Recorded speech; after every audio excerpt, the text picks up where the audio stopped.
একটা মফস্বল জেলা শহরের জন্য সকালটা ছিল অন্য 10টা দিনের মতোই শান্ত আর স্বাভাবিক, কিন্তু কে জানতো এই দিনটাই হয়ে উঠবে লক্ষ্মীপুরের জন্য এক কালো দিন। 2013 সালের 12 ও 13 ডিসেম্বর, এই দিন আর এই তারিখ আমৃত্যু মনে রাখবে লক্ষ্মীপুরের মানুষ। তাসিয়া মাহমুদ নাহাদির এই কান্না, গুম হয়ে যাওয়া তার বাবার জন্য, এক যুগ পরেও জীবিত কিংবা মৃত বাবার অপেক্ষায় এভাবেই কান্না করছিলেন 2013 সালের 12 ডিসেম্বর লক্ষ্মীপুরের র্যাবের হাতে গুম হওয়া জেলা যুবদল নেতা ইকবাল মাহমুদ জুয়েলের বড় মেয়ে। এই জিনিসটা আমি অবশ্যই অবজার্ভ করবো, এই জিনিসটা আমি নোট নিচ্ছি যে কে আমাদের খবর নিচ্ছে, কে আমাদের খবর নিচ্ছে না। অন্যদিকে স্বামী হারানোর বেদনা নিয়ে 12টি বছর তিনি সন্তান নিয়ে সংগ্রাম করেছেন জুয়েলের স্ত্রী মনোয়ারা বেগম। ছাত্র জনতার গণ অভ্যুত্থানের পর গুম থেকে অনেকে ফিরলেও সন্ধান মেলেনি জুয়েলের। বিচারের অপেক্ষায় আজও পথ চেয়ে আছেন জুয়েলের পরিবার। আর হাজব্যান্ডকে গুলি করা হয়েছে, ওইখানে সে স্পটে মারা গেছে। মারা যাওয়ার পরে নাকি মাইক্রোতে উঠাই নিয়ে গেছে। আজও কোথায় আছে কিভাবে আছে আমরা জানি না। আমরা লাশটাও পাইনি, কি জীবিত আছে না মৃত নিচ্ছে তাও জানি না আমরা। 2013 সালের 12 এবং 13 ডিসেম্বর লক্ষ্মীপুরের ইতিহাসে একটি কালো অধ্যায়। বিএনপি জামাতের ভোটাধিকার আদায়ে গণ আন্দোলন দমনের জন্য সে সময়কার শেখ হাসিনা সরকার এক বৈশাচিক কাজ করে। শেখ হাসিনার নির্দেশে লক্ষ্মীপুরে র্যাব 11 সিও তারেক সাইদ মোহাম্মদের নেতৃত্বে চলে অভিযান। স্বৈরাচারী খুনি হাসিনা তার অবৈধ শাসনকে প্রলম্বিত করার জন্য 2014 সালের 5 জানুয়ারির পূর্বে বিএনপি সহ রাজনৈতিক দলগুলো যে গণ আন্দোলন গড়ে তুলেছে, সেই আন্দোলন দমনের জন্য RAB 11 CO lieutenant colonel Tarek সাইদের নেতৃত্বে লক্ষ্মীপুরে র্যাবের অভিযান পরিচালনা করে। সে অভিযান পরিচালনা করতে গিয়ে র্যাবের হাতে জেলা বিএনপির সদস্য সচিব শাহাবুদ্দিন সাবু গুলিবিদ্ধ হন এবং যুবদল নেতা ইকবাল মাহমুদ জুয়েলকে খুন করে তার লাশটা র্যাব গুম করে। এছাড়াও র্যাবের গুলিতে আরও 3 জন রাজপথে নিহত হয় এবং আমাদের 2 শতাধিক নেতাকর্মী সেদিন গুলিবিদ্ধ হয়।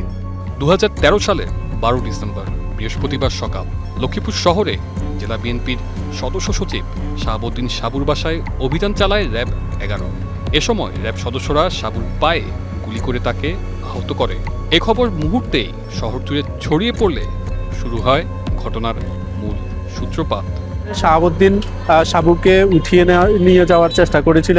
এই ঘটনার প্রতিবাদে বিএনপি নেতাকর্মীরা শহরের সামাদ স্কুল থেকে মিছিল নিয়ে সাবুর বাসভবনের দিকে যাওয়ার পথে চকবাজার মসজিদ এলাকায় র্যাবের সাথে সংঘর্ষে জড়িয়ে পড়ে।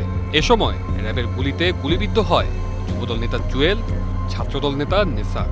তবে ঘটনাস্থলে নিহত হন যুবদল নেতা ইকবাল মাহমুদ জুয়েল। তৎকালীন জেলা যুবদলের সাধারণ সম্পাদক ইকবাল মাহমুদ জুয়েল ভাই তখন আমাদেরকে মিছিল ঘুরিয়ে হাউয়ার বাসভবনের উদ্দেশ্যে যেতে বলে। সেদিন আমি মিছিলে স্লোগান দিয়ে যাত্রা শুরু করলো। একটা সময় পরে আমি স্লোগানটা ছেড়ে ঠিক সামনে জুয়েল ভাইয়ের কাছাকাছি চলে যাই। ঠিক তখনই লক্ষ্মীপুর তৎকালীন পৌরসভার সামনে থেকে র্যাবের কালো গাড়ি থেকে র্যাব পোশাকধারী লোকজন নেমে হাঁটু গেড়ে বসে আমাদের গুলিবিদ্ধ করেন। এখানেই শেষ নয়। 13 ডিসেম্বর রাত 12টার দিকে 2 থেকে 3টি গাড়ি নিয়ে র্যাব 11 সিও তারেক সাইদের নেতৃত্বে র্যাব সদস্যরা জেলা জামায়াতের নায়েবে আমির ডাক্তার ফয়েজ আহমেদের বাসভবনের গেটের তালা ভেঙে ভেতরে প্রবেশ করে। তার ডাক্তার ফয়েজকে তুলে নিয়ে ছাদে নির্মমভাবে পিটিয়ে ও গুলি করে 3 তলা থেকে ফেলে হত্যা করে। এই যে শহীদ ডাক্তার ফয়েজ আহমদ লক্ষ্মীপুর জেলা জামাত ইসলামীর নায়েবে আমির ছিলেন এবং একজন মানব দরদি ডাক্তার ছিলেন। হাজার হাজার মানুষ ওনার কাছ থেকে বিনা পয়সায় চিকিৎসা পেয়েছেন। এই মানুষটিকে হত্যা করে এই অসহায় দুর্দশাগ্রস্ত মানুষের যে ব্যাপক ক্ষতি সাধন করেছে, আজকে তার মামলা আন্তর্জাতিক অপরাধ ট্রাইব্যুনালে আছে। আমরা চাই দ্রুত এই মামলার নিষ্পত্তি করে খুনিদেরকে ফাঁসি দেওয়া হোক। 2 দিনব্যাপী এই অভিযানে জামাত ইসলামী জেলা নায়েবে আমির ডাক্তার ফয়েজ আহমেদ ও জেলা যুবদলের যুগ্ম সাধারণ সম্পাদক ইকবাল মাহমুদ জুয়েল সহ 4 জন নিহত হয়। এতে 30 জন গুলিবিদ্ধ সহ আহত হয় বিএনপি জামাতের নেতাকর্মী সহ স্থানীয় প্রায় 2 শতাধিকেরও বেশি মানুষজন। সেদিনের ঘটনা মনে পড়লে আজও শিহরিত হন স্থানীয়রা। এই ঘটনার 11 বছর পর আন্তর্জাতিক অপরাধ ট্রাইব্যুনাল ও জেলা দায়রা জজ আদালতে শেখ হাসিনা ও র্যাবের তারেক সাইদ সহ আসামিদের বিরুদ্ধে 2টি পৃথক মামলা হয়। চিফ প্রসিকিউটর কার্যালয়ে এই অভিযোগ দাখিল করেন ফয়েজ আহমেদের ছেলে ডাক্তার হাসানুল বান্না।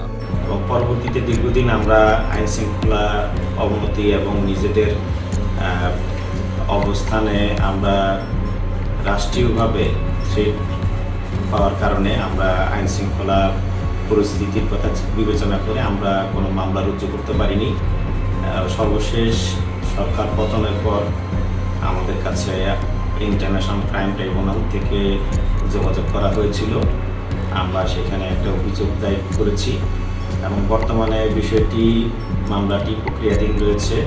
যেহেতু অনেকগুলো মামলা প্রক্রিয়াধীন, আমরা আশা করছি যে সরকার এটাকে গুরুত্ব বিবেচনা করে এটাকে অতি দ্রুত নিষ্পত্তি করার ব্যবস্থা করবে এবং অতি দ্রুত আইনি প্রক্রিয়ার মাধ্যমে যারা এটার সাথে জড়িত তাদেরকে দৃষ্টান্তমূলক শাস্তির ব্যবস্থা করবে।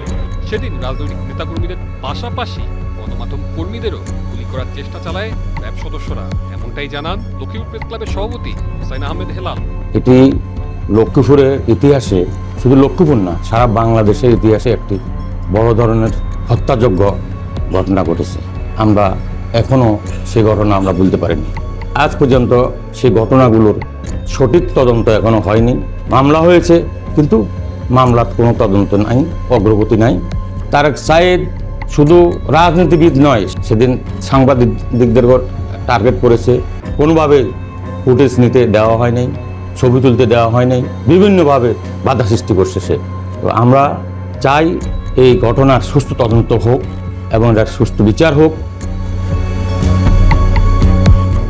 তানজিলুর রহমান তুষার, বৈশাখী সংবাদ।